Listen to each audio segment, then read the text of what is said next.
Soalan seterusnya, lepas jawab semua soalan dalam kubur, apa yang akan terjadi? Mu masuk dalam kubur, mu wasak aku.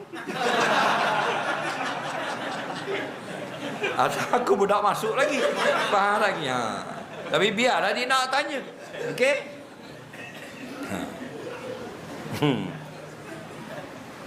Di dalam kitab Tazkirah Al-Qurtubi, di dalam kitab Sahih Ibn Hibban dan Sunan Kubra Imam Al-Baihaqi, roh orang beriman ni bila mati diambil oleh malaikat, dinaikkan 7 lapis langit.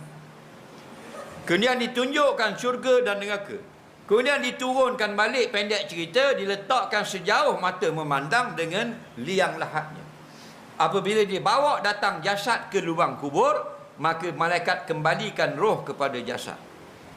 Okey, untuk menjawab soalan-soalan mungkar wa nakir. Hadis dhaif, tuftanul mu'min fi kuburihim sab'a layal. Tidak kuat hadis ni. Dipitnahkan orang beriman di dalam kubur mereka itu 7 malam. Okey, tapi kita boleh itu targhib wa tarhib, gemar dan menakutkan pada akhirat. Okey? Lepas pada itu dalam Sahih Bukhari, yang menjawab soalan dengan baik diluaskan kuburnya sejauh mata memandang, dan yang tak dapat menjawab itu orang kafir dan munafik laknatullah, disempitkan kubur hingga bersisih tulang rusuk.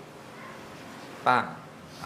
Dan begitu dalam keadaan raudhatun min riyadil jannah, duduk dalam kebun syurga, tapi alam barzakh, bukan syurga, raudhatul jannah, syurga akhirat.